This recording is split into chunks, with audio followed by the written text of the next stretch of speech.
Hi, thanks for joining me today. I'm going to be talking about Heron's formula. Firstly, let me state it, and then I'll get onto a proof. Okay, so Heron's formula says that let T be a triangle with side lengths ABC. So I've drawn one there. And we're going to call S to be A plus B plus C, and then divide by 2. Then the area of the triangle T is the square root of S times S minus A times S minus B times S minus C. Okay, so I'll prove this formula in just a second, but I guess one nice thing to note is this formula then tells us that if you give me the three sides of a triangle, it doesn't matter how their angles and stuff line up, I can give you the area, which I think is quite neat. Now let me get on to a proof of this theorem.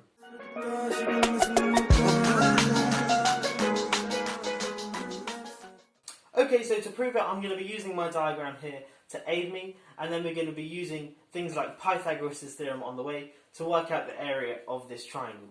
Okay, so essentially what it's going to come down to is the fact that the area of this triangle is half base times height, but I'm going to be representing the base and height in terms of square roots in S and A, B and C. Okay, and then it will all piece together to give us Heron's formula. Okay, so the first thing I'm going to do is draw a line here, which intersects this line at a right angle. Okay, and I'm going to call this length here E, and this length here F. Okay, and remember, of course, E plus F equals B. Okay, and we'll call this height here H. Okay, and remember the area of the triangle is half base times height, so a half BH. And we want to be able to express B and H, or at least H, in terms of A, B and C. Okay, so by Pythagoras' theorem on this right angle triangle here, we get that E squared plus H squared is equal to A squared. And then applying Pythagoras' theorem onto this right angle triangle here, you get that F squared plus H squared is equal to C squared.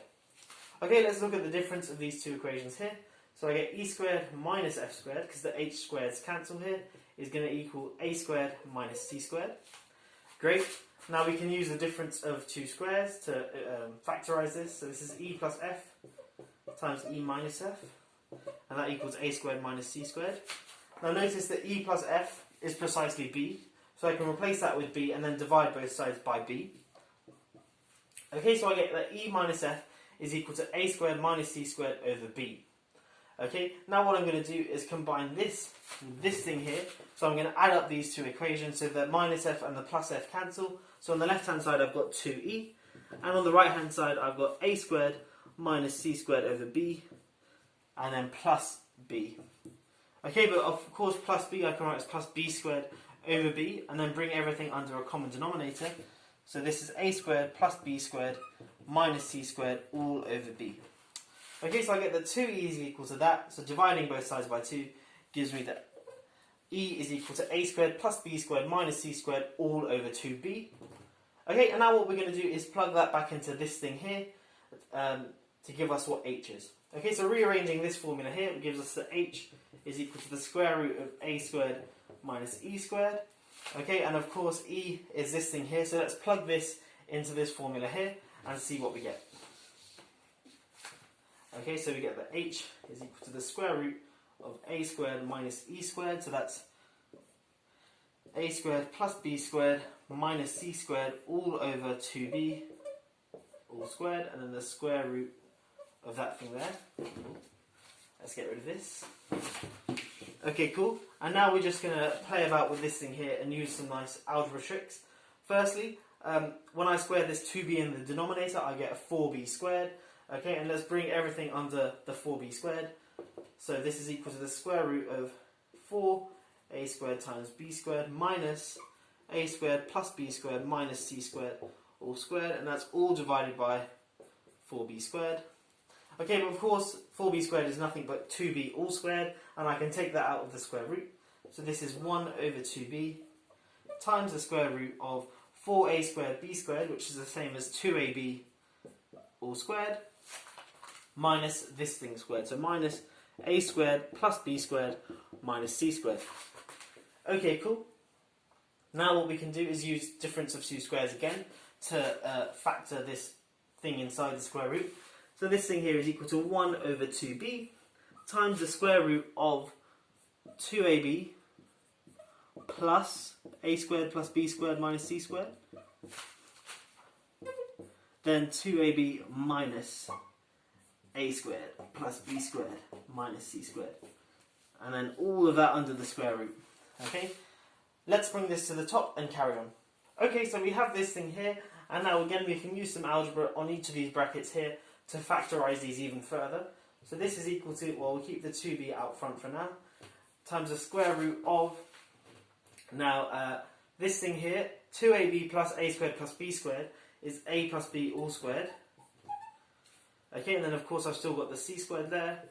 And then this thing here, 2ab minus a squared plus b squared minus c squared. Well, firstly, the minus c squared gives me a positive c squared. And then what I'm left with is minus a squared plus 2ab minus b squared, which is precisely minus a minus b all squared.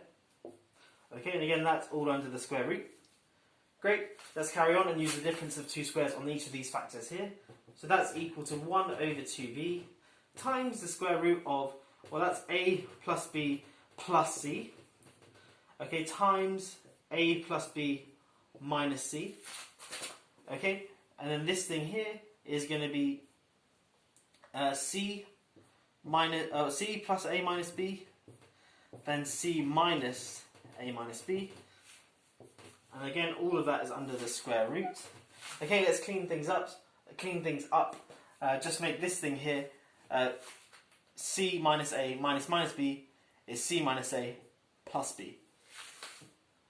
Okay, cool. So we've got h equals 1 over 2b times the square root of 4 different factors here.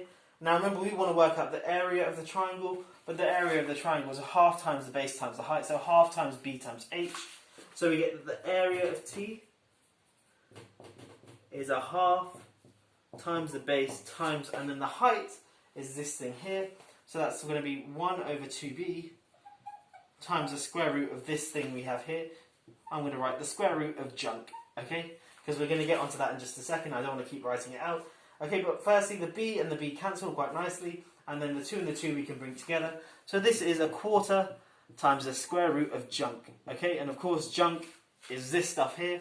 And now we can go one step further, and we're almost at the end in proving Heron's formula. Okay, so we're almost done. I've shown that the area of t is the quarter of the square root of this thing here.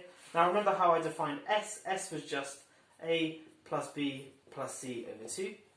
Okay, so that means that a plus b plus c is just 2s. Great. Then a plus b minus c, well, that's going to be 2s, or 2s equals a plus b plus c. So if I subtract 2c from both sides, I get that 2s minus 2c is equal to a plus b plus c. A plus b minus c. Okay, so then that means that that thing there is 2s minus 2c. Okay, and similarly, this thing here is going to be 2s minus 2b, and this thing here is going to be 2s minus 2a. Okay, and perhaps you can see it piecing together now. So let's bring this quarter inside the square root, so then it becomes 1 over 16. So this is a square root of 1 over 16 times 2s times, now let's factor out the 2 from there, so 2s minus c. Okay, factor out that 2 from there, so that's times 2s minus b. And then factor out the 2 from the last one, so we get 2s minus a. Okay, and then square roots all over. Now 2 times 2 times 2 times 2, very conveniently, is 16, so it cancels, and that's essentially it. So that's then the square root s, let's order it how I had it at the start, s minus a times s minus b times s minus c, and that is the end of the proof. All we really needed to do was express these lengths here in terms of a, b and c, and h as well, using a bit of Pythagoras' theorem, and then the rest boiled down to algebra, and knowing the difference of two squares was very, very useful. I hope you have enjoyed this video. If you are new here, please do consider subscribing. I do make videos in which I prove things like this, some cool theorems and cool proofs, but I also do ones in which I just solve some fun problems as well. So do go and check them out if you are interested. Anyway, I'll catch you in the next one. Have a great day.